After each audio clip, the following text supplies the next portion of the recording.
Aida terjaga dari tidur siang yang begitu panjang. Sebuah suara yang mengusik gendang telinga membangunkan perempuan itu. Suara toa dari masjid yang berjarak tak terlalu jauh dari rumahnya. Lewat toa, orang-orang mengabarkan tentang orang kampung yang mati. Seorang laki-laki tua bernama Rajab. Ia baru saja berpulang selepas zuhur. Selepas asar, laki-laki tua itu akan dimakamkan. Aida menunggu di beranda rumahnya. Kali ini, perempuan itu penasaran dengan penyebab kematian Rajab. Aida tak mengenal Rajab. Ia pun tak peduli dengan kematian laki-laki tua itu. Aida hanya ingin tahu penyebab setiap kematian di kampung. Akhir-akhir ini banyak yang mati. Tiap sebentar orang-orang mengusung keranda di jalan kecil di depan pekarangan rumahnya. Bagaimana mungkin Aida tak penasaran dengan kejadian itu?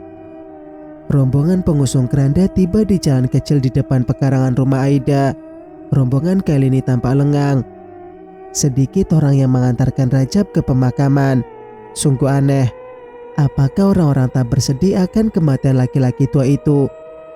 Aida melangkah di pekarangan rumah. Ia berhenti di pinggir jalan untuk menunggu rombongan pengusung keranda lewat di jalan kecil. Ketika pengantar terakhir hilang dari hadapannya, Aida menemukan perempuan tua itu di pekarangan rumahnya. Taci sedang menyapu daun-daun kering yang bertebaran di pekarangan. Aida melangkah di jalan kecil. Perempuan itu sama sekali tak berniat menghampiri Taci. Aida hanya menyapa perempuan tua itu, melambaikan tangan ke arah Taci. Perempuan tua itu pun membalas lambaian tangan. Cukup sudah basa-basinya.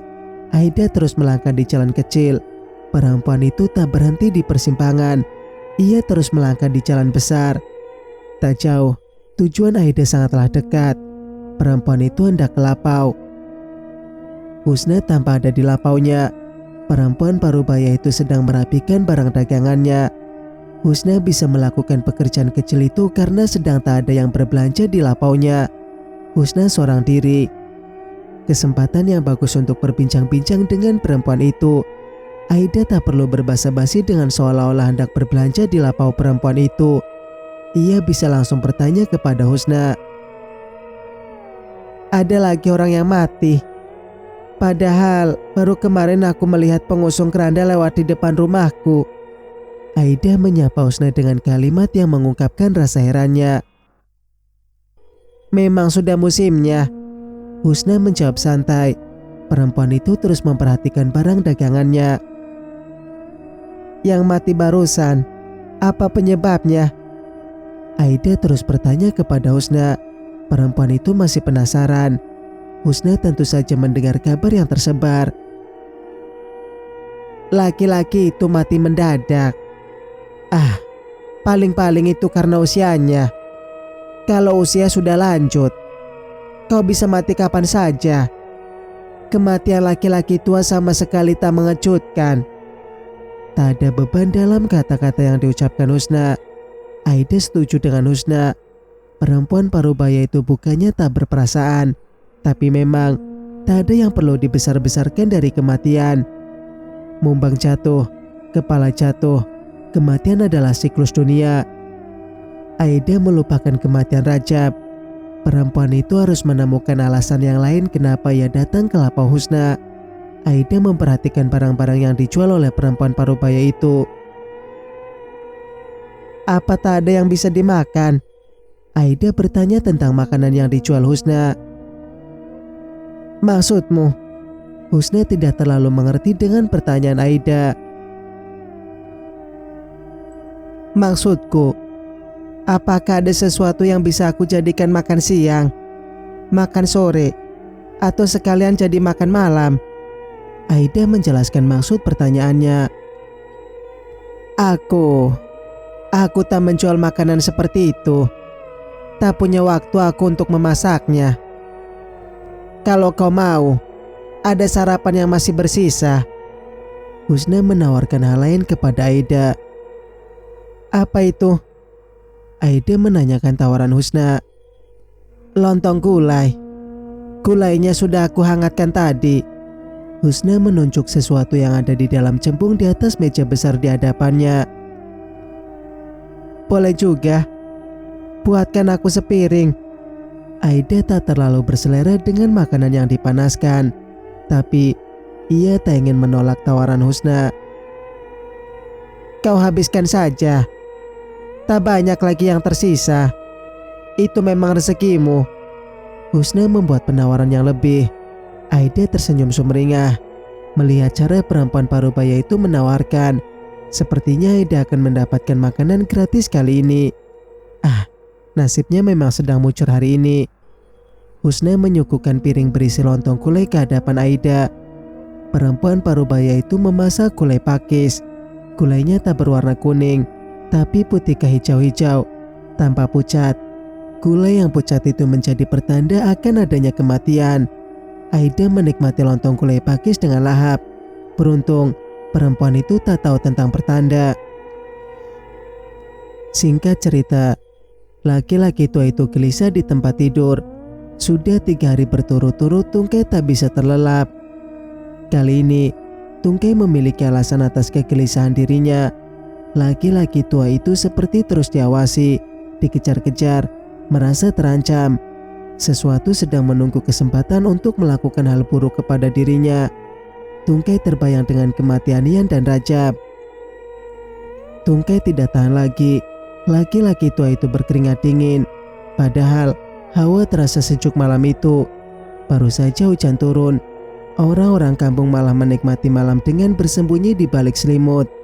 Tungkai mulai tersadar ada yang tidak beres dengan dirinya. Laki-laki tua itu bangkit dari tempat tidur. Ia melangkah ke depan, ke arah pintu.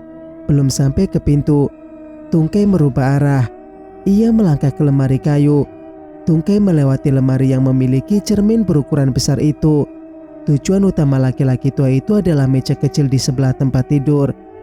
Tungkai duduk di kursi kayu yang ada di dekat meja kecil. Tungkai termenung, tapi laki-laki tua itu sama sekali tidak sedang memikirkan apa-apa.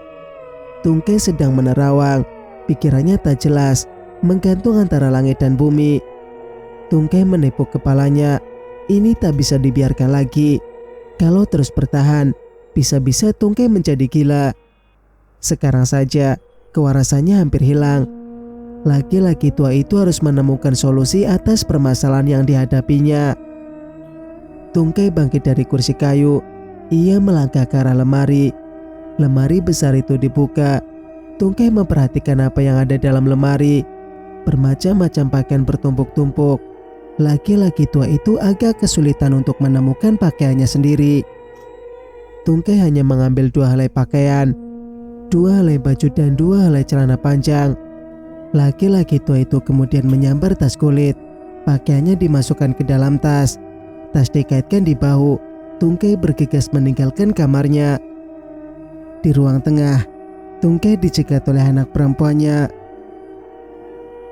"Ayah mau pergi kemana?" Murni melihat gelagat yang aneh pada ayahnya.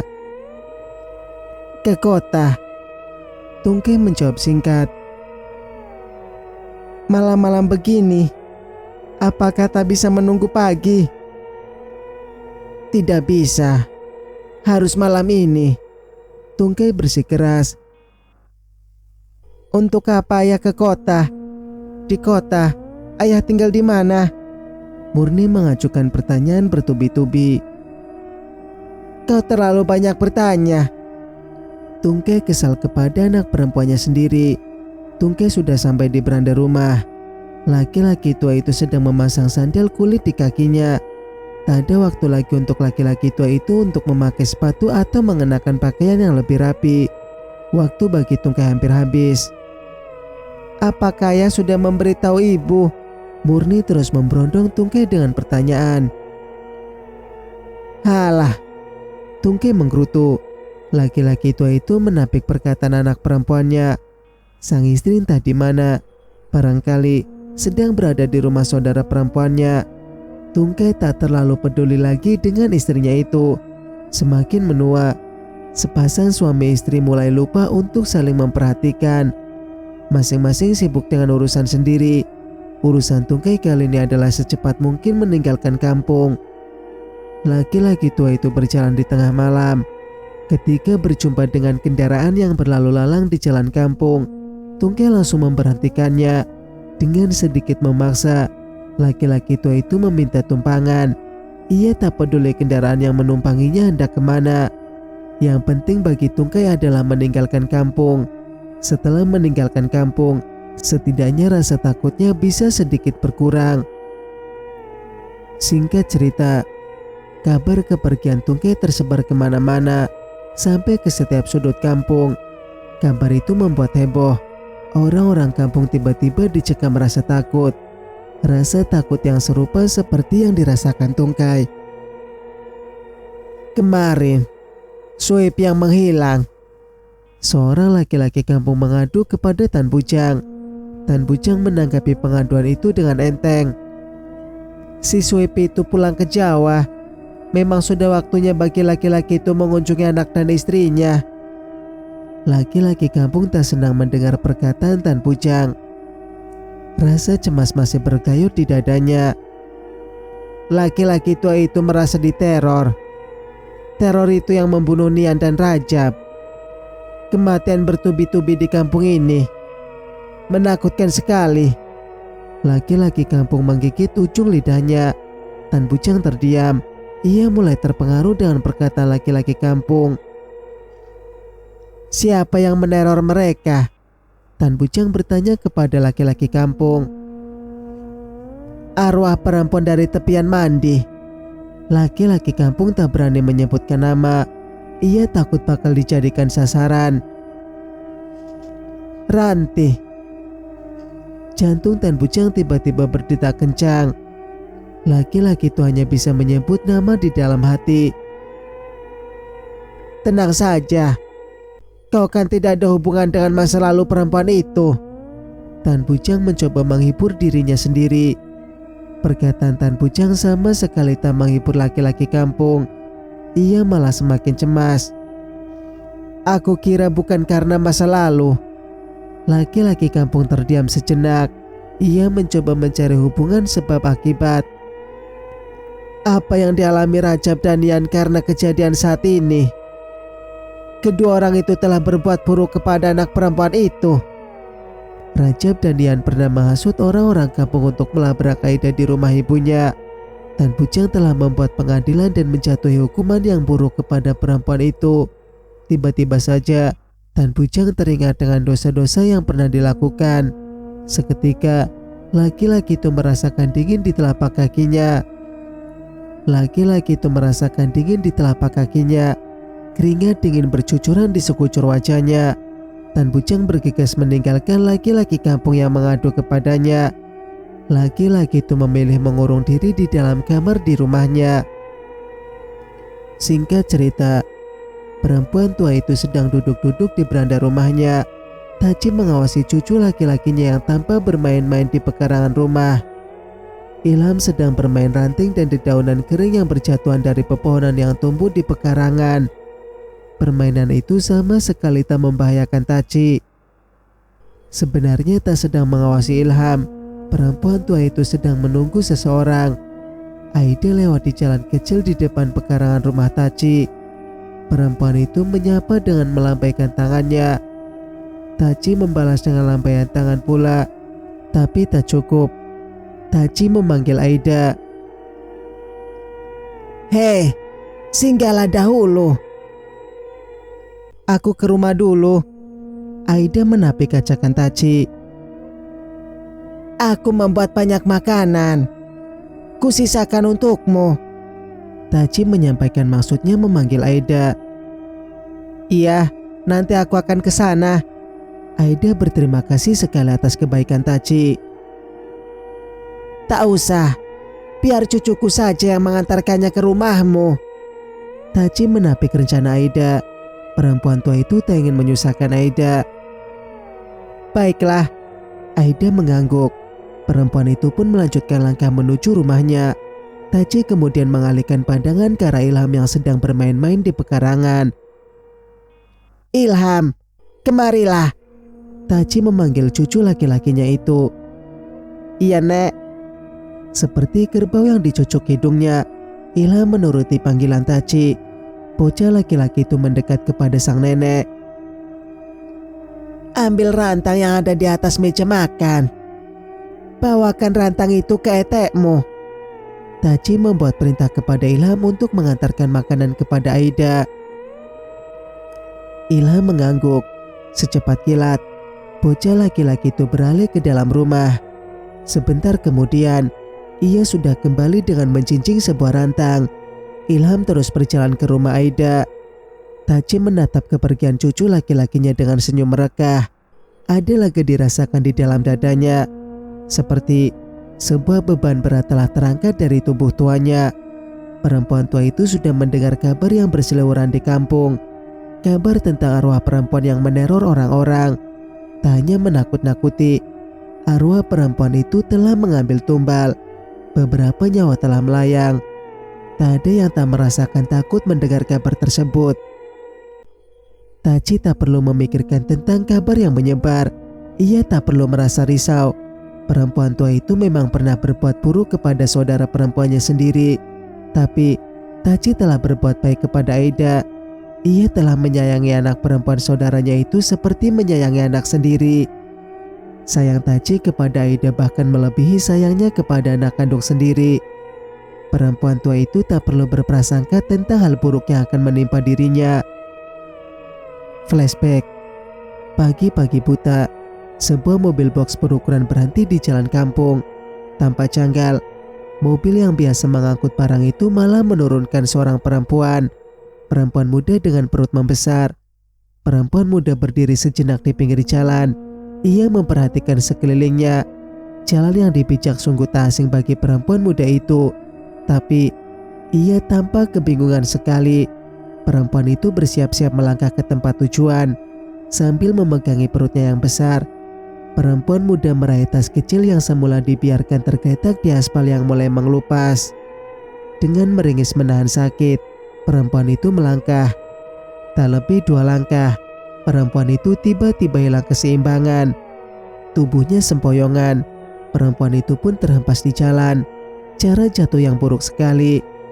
Mukanya terjerembab ke aspal. Perempuan muda langsung hilang kesadaran. Tubuhnya tergeletak di jalan beraspal. Air kental bercampur darah mengucur dari sela-sela kakinya. Perempuan itu pecah ketuban. Sebentar lagi ia akan melahirkan. Beberapa orang yang baru saja pulang dari surau mendapati tubuh perempuan terbaring di jalan. Mereka mendekati perempuan itu, berkerumun dan saling berpandangan.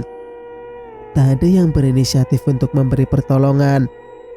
Perempuan tua dengan mukena yang masih terpasang muncul dalam kerumunan. Perempuan itu mau melahirkan. Selamatkan anaknya. Perempuan tua memberi perintah kepada orang-orang yang berkerumun. Diselamatkan di mana? Sebuah tanya menyeletuk. Bawa ke puskesmas. Ah, jauh. Bawa ke dukun beranak. Takkan sempat. Bawa ke rumah inang. Perempuan tua memberi saran. Perempuan tua sepertinya mengenal perempuan muda yang tergeletak di jalan. Tubuh perempuan muda digotong beramai-ramai. Orang-orang membawanya ke rumah inang. Tak jauh rumah perempuan itu. Beberapa langkah dari jalan besar, melewati sebuah persimpangan. Di ujung jalan kecil, di sanalah rumah inang. Inang terkejut dengan kedatangan orang-orang di pagi buta ke rumahnya. Perempuan itu semakin kaget ketika melihat ada sesosok yang digotong beramai-ramai. Sosok itu tak asing bagi Inang. Ranti, ada apa denganmu? Inang bertanya kepada orang-orang. Tak ada yang bisa menjawab pertanyaan Inang. Orang-orang saling memandang dengan tatapan bingung. Bawa saudaramu itu ke tempat tidur. Ia mau melahirkan. Perempuan tua memberi perintah kepada Inang. Inang tak sempat menyiapkan kamar untuk menyambut saudara perempuannya. Perempuan itu menggunakan kamarnya sendiri. Tubuh Ranti dibawa masuk ke dalam kamar, dibaringkan di atas dipan yang terbuat dari besi. Inang tak tahu lagi apa yang harus dilakukan untuk saudara perempuannya itu. Apakah ada yang memanggilkan bidan? Inang bertanya kepada orang-orang. Tetap tak ada yang bisa menjawab pertanyaan perempuan itu. Perempuan tua kembali tampil ke depan. Ia memberi perintah kepada orang-orang yang berada di dalam kamar. Tak ada waktu lagi. Kalian yang laki-laki, keluarlah. Takkan sanggup kalian melihat kejadian ini. Beberapa laki-laki yang membantu menggotong tubuh Ranti bergegas keluar kamar. Pintu kamar ditutup. Perempuan tua bersama beberapa perempuan lainnya melakukan pekerjaan yang semestinya mereka lakukan. Pekerjaan perempuan dengan fasilitas apa adanya. Perempuan tua membantu persalinan. Ini seperti menanti kucing beranak saja, tapi rasanya begitu mendebarkan. Debarannya sangatlah hebat. Tak beberapa lama kemudian, suara tangis bayi muncul dari dalam kamar. Orang-orang yang berkerumun di luar kamar menghela napas lega. Perempuan-perempuan di dalam kamar bertepuk riang gembira. Hanya Inang yang tampak risau. Entah mengapa perasaan perempuan itu menjadi tak tenang. Singkat cerita, siapa ayah dari anak perempuanmu itu? Ranti tak pernah menjawab pertanyaan Inang. Yang jelas, dia laki-laki. Jawaban yang aneh. Ranti sama sekali tak membenci Inang. Hubungan dua bersaudara itu memang tak akur. Perang dingin di antara keduanya semata-mata karena kesalahan ibu mereka. Sang ibu suka membeda-bedakan kedua anak perempuannya. Sebagai anak yang lebih muda, Ranti malah mendapat perhatian lebih. Perempuan itu menjadi anak kesayangan. Inang pun tak pernah menaruh dendam kepada Ranti. Ia paham betul posisi sebagai anak yang lebih tua. Sebagai anak pertama, Inang harus pandai mengalah dengan sang adik. Inang sudah mengalah untuk segala hal. Cuma satu yang tak bisa diterima perempuan itu. Ia tak bisa menerima kuasa tanah pusaka jatuh ke tangan Ranti. Inang tak menginginkan kuasa atas semuanya. Ia pun tak menuntut bagian yang lebih besar. Pembagian sama besar barangkali masih wajar. Tapi Inang mendapat bagian yang lebih kecil. Bagian kecil itu sama saja tak ada artinya. Inang marah kepada saudara kandungnya. Perempuan itu tak berani berbuat zalim. Inang menyakiti Ranti dengan cara-cara halus. Perempuan itu mempertanyakan ayah kandung Aida. Pertanyaan itu menjadi kabar liar di tengah kampung. Orang-orang dengan semena-mena membuat prasangka atas kabar tersebut. Tak jelas siapa ayah dari anak itu. Anak itu hasil hubungan di luar nikah. Ibunya perempuan pezina. Ya, perempuan yang merantau ke kota memang berlaku sekehendak hatinya saja. Orang-orang memperguncingkan Ranti di mana-mana. Di lapau, di pasar, di jalan, di beranda rumah, hingga di tepian mandi. Perempuan kampung tempatnya adalah rumah ibunya. Merantau adalah tabu bagi perempuan. Ranti telah tersesat jalan hidupnya. Keputusan perempuan itu pergi ke kota menjadi aib di saat kepulangannya. Perempuan itu terjerat stigma perempuan merantau. Ranti punya alasan yang kuat pergi merantau. Sebenarnya, perempuan itu tak punya pilihan. Ranti tak ingin bersengketa dengan saudara perempuannya sendiri. Apalagi, sengketa itu hanyalah karena persoalan sepele. Hanya soal tanah pusaka. Perempuan itu tak menginginkan tanah pusaka. Ketika memutuskan kembali ke kampung halaman, Ranti hanya punya satu tujuan.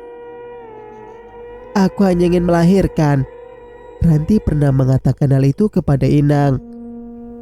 Lalu, kau akan pergi sekehendak hatimu. Kembali ke rantaumu itu. Inang malah memendam tanya atas keputusan Ranti. Pertanyaan itu memperkuat prasangka di kepala perempuan itu. Prasangka Inang tak salah. Pantaslah perempuan itu bertanya tentang ayah kandung Aida. Singkat cerita, petang datang. Orang-orang pulang dari tempat mereka mencari sesuap nasi. Dari ladang, dari sawah, dari pasar. Dan perempuan-perempuan kampung pulang dari tepian mandi. Perempuan muda itu terlambat pulang. Ia baru saja sampai di tepian mandi. Ranti masih seperti perempuan-perempuan kampung. Kehidupan kota sama sekali tak mengubah dirinya. Perempuan itu tetap pergi ke tepian mandi untuk membersihkan tubuh. Petang itu, Ranti tak membawa putri kecilnya. Sang putri belum bisa dibawa ke telaga kecil di tengah sawah itu. Ranti menitipkan air daga sebentar kepada Inang. Sungguh nikmat berendam di telaga kecil itu. Airnya jernih, suasananya sejuk. Rimbunan pepohonan yang mengelilingi membuat teduh telaga itu. Ranti sudah selesai mandi.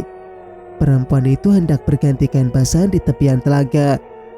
Di bawah rimbunan pohon, di antara akar-akar yang menjulang, di sana Ranti berganti pakaian. Akar-akar pohon menjadi sekat yang menyembunyikan tubuh mulusnya. Perempuan itu sebenarnya tak perlu risau dengan mata jelalatan. Ranti hanya seorang diri di telaga kecil. Perempuan itu salah. Seorang laki-laki yang hendak pergi ke surau singgah di telaga. Laki-laki itu hendak berwudu atau sekedar mencuci mata kakinya. Ketika membuka mata setelah membasuh muka dengan air telaga, laki-laki itu terbelalak. Ia melihat perempuan cantik di hadapannya. Perempuan itu seperti bidadari yang turun dari kayangan. Laki-laki itu menelan air ludah. Seketika jantungnya berdetak kencang. Hasratnya memuncak sampai ke ubun-ubun. Bagaimanapun, ia laki-laki yang normal. Ada niat buruk terbesit di kepalanya. Laki-laki itu mencoba menapik, tapi ketika tahu kalau perempuan cantik itu adalah Ranti, pikiran laki-laki itu seketika berbalik. Perempuan dari kota, ia bisa melakukan apa saja sekehendak hati. Perempuan itu menjadi halal untuk semua laki-laki. Laki-laki itu bangkit. Ia menceburkan diri ke dalam telaga, berenang ke sisi yang lain. Di tepian, ia mendapatkan Ranti dalam keadaan tersudut. Perempuan itu tak bisa menghindar, tak bisa kemana-mana. Di belakangnya pepohonan tinggi menjulang, seperti pagar tinggi yang memenjarakan siapa saja yang berada di dalam telaga. "Apa yang kau pikirkan? Jangan macam-macam denganku!" Ranti mencoba mengancam. Laki-laki itu tak kehilangan akal. Ia terus melangkah ke depan, mendesak Ranti sampai ke pohon besar. Laki-laki itu kini memiliki kesempatan emas untuk melampiaskan hasratnya. Laki-laki itu meraba tubuh Ranti. Perempuan itu berontak. Laki-laki itu semakin ganas. Ia mendekap tubuh Ranti. Erat sekali. Ranti tak bisa melepaskan diri. Kekuatannya tak sebanding dengan laki-laki kekar. Perempuan itu memilih berteriak sekencang-kencangnya. Tak ada yang mendengarkan teriakan dari telaga di tengah sawah. Ranti seorang diri dalam ketakberdayaannya. Laki-laki itu telah melampiaskan hasratnya. Tapi tak cukup sampai di situ. Setan membisikkan sesuatu yang kecil kepada laki-laki itu. Ia harus menghilangkan jejak. Jejak hanya bisa dihapus dengan kematian. Keesokan hari, orang-orang puncak di tepian mandi. Sesosok mayat perempuan muda ditemukan. Tubuh kaku perempuan itu tergantung akar pepohonan rindang. Akar itu menculai dari puncak pohon sampai ke tepian telaga. Orang-orang menduga perempuan muda itu adalah korban pembunuhan. Tapi ada pula yang berprasangka perempuan itu sengaja mengakhiri hidupnya. Perempuan muda bunuh diri karena tak sanggup menahan malu. Orang-orang bisa saja memikirkan prasangka itu terhadap Ranti. Perempuan dari kota yang sudah terlanjur dihukum sebagai perempuan pendosa. Singkat cerita, selepas maghrib adalah waktu yang buruk untuk tertidur. Aida tak sengaja melanggar pantangan itu. Semula, ia hanya duduk-duduk di kursi panjang di ruang depan rumahnya. Duduk menerawang ke langit-langit ruangan. Seketika, matanya terasa berat. Aida menyandarkan kepala ke pegangan kursi. Perempuan itu pun tertidur lelap. Tidur yang singkat, tapi Aida mengalami mimpi yang sangat panjang. Di dalam tidurnya, Aida berjumpa dengan ibunya. Ranti mendatangi Aida di tempat tidur. Persis seperti yang selalu dilakukannya ketika sang putri masih kecil. Ranti datang dengan mengenakan kebaya berwarna merah hati. Kain bermotif batik dengan warna selaras menutupi bagian tubuhnya yang lain. Perempuan itu tak membiarkan rambutnya tergerai. Rambutnya dipasangkan sanggul. Di atas sanggul, santing berwarna emas terpasang menghiasi mahkota. Tubuh anggun dan indah dipandang mata. Sungguh anggun dan indah dipandang mata. Ranti duduk di tepi pembaringan. Ia menjulurkan tangan ke arah Aida. Tangan lembut perempuan itu membelai wajah sang putri. Aida menggeliat. Sesuatu yang menyentuh wajahnya membuat perempuan itu terbangun. "Ibu." Aida hendak meyakinkan kalau sosok yang ada di hadapannya adalah ibunya. "Aku ibumu." Ranti meyakinkan Aida. Aida tak begitu saja percaya. Perempuan itu masih mengira kalau sosok di hadapannya adalah jelmaan. Bisa jadi sosok itu tak nyata, hanya ada dalam imajinasi Aida saja. Giliran Aida yang menjulurkan tangan ke arah sosok di hadapannya. Ia menyentuh wajah perempuan itu. Aida sama sekali tak mendapati awang-awang. Perempuan itu nyata. "Akhirnya, aku bisa sedekat ini dengan ibu." Aida tersenyum sumringah. Aida bangkit dari pembaringan. Ia menjulurkan kedua tangannya ke arah Ranti. Aida memeluk sang ibu. Perempuan itu ingin menumpahkan semua rasa rindu yang sekian lama tertahankan. Ranti membalas pelukan sang putri. Di pundak sang putri, perempuan itu memasang wajah dengan senyum sumringah. Perlahan-lahan, senyum perempuan itu berubah. Senyum menyeringai, kemudian menjadi senyum penuh kemarahan. Perempuan itu tertawa cekikikan. Wajahnya langsung berubah drastis. Pucat pasi, menghitam. Butir-butir darah menetes dari kedua matanya. Menakutkan sekali. Perempuan itu memeluk sangat erat. Aida merasakan sesak di dadanya. Aida ingin melepaskan diri dari pelukan sang ibu. Ia berusaha sekuat tenaga, tapi tak bisa. Aida mulai kehabisan napas. Udara tertahan di tenggorokannya. Udara tak sampai masuk ke paru-parunya. Seketika, perempuan itu hilang kesadaran. Aida pingsan dalam mimpinya. Ini bukan hanya mimpi buruk. Ini mimpi yang celaka. Aida terjaga seperti seseorang yang bangkit dari kematian.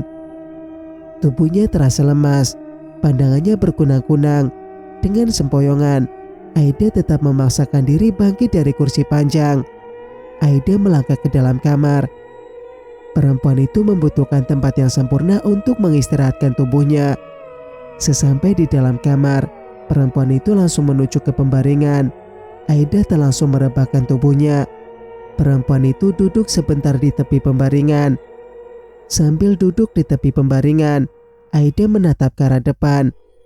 Pandangannya tertuju kepada lemari kayu yang ada di sudut kamar. Aida melihat cermin besar di lemari kayu. Perempuan itu menatap dirinya di dalam cermin. Mula-mula, Aida melihat wajahnya yang aut-autan. Wajah yang kusut baru saja terjaga dari tidur. Pelan-pelan, wajahnya di cermin berubah. Aida melihat dirinya mengenakan kebaya berwarna merah hati. Kain bermotif batik dengan warna selaras melilit bagian tubuhnya yang lain.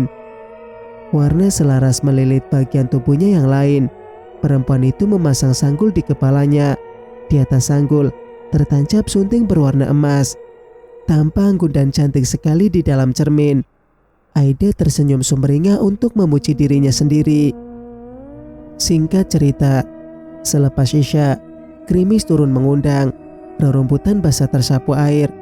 Tanah berkerikil berubah menjadi liat. Hal itu tak menghalangi langkah seorang perempuan. Perempuan itu keluar dari rumahnya, melangkah pelan di pekarangan, menyeberang di jalan tanah. Sampai di pekarangan yang lain, di beranda sebuah rumah, perempuan itu mengetuk pintu. Seorang bocah laki-laki membukakan pintu.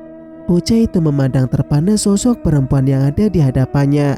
Cantik sekali. Bocah laki-laki saja sampai tergoda. "Mana nenekmu?"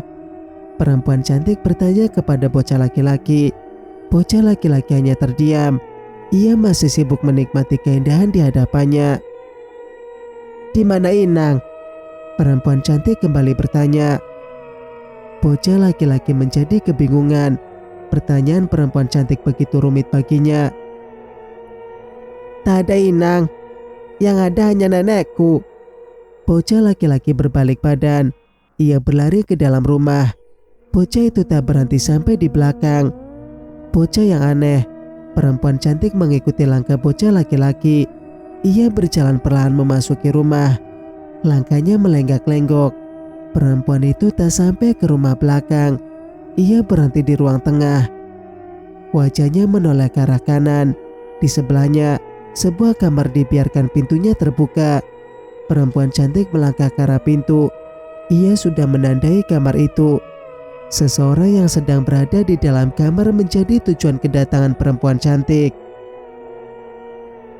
Kau, Ranti. Taci terperanjat di tempat tidur. Perempuan tua itu mati ketakutan. Bukan, aku Aida. Perempuan di bawah daun pintu menapik perkataan Taci. Taci tak percaya kepada perempuan itu. Ia tak mungkin lupa dengan saudara perempuannya sendiri. Taci mengenal Ranti dari ujung kaki sampai ke ujung kepala. Pergilah. Ini bukan duniamu lagi. Tempatmu di alam yang lain. Taci mencoba mengusir perempuan di bawah daun pintu. Perempuan itu tertawa cekikikan. Ini rumahku, Inang. Perempuan di bawah daun pintu melangkah ke depan. Ia mendekat ke arah Taci yang tersudut di atas pembaringan. Perempuan tua itu tak bisa lagi menghindar. Ia tak bisa kemana-mana. Langkahnya sudah terkekang. Kembalilah ke alammu. Aku selalu berdoa untukmu. Aku jaga tanah pusakamu. Taci berusaha menjauhkan perempuan itu dari hadapannya. Ini bukan soal anak perempuan. Bukan tentang tanah pusaka. Ini perihal kakak beradik. Sudah waktunya kita bersama, Inang. Bukankah saudara perempuan itu tak bisa dipisahkan? Perempuan cantik terus mendekat. Perempuan itu kini berada di tepi pembaringan.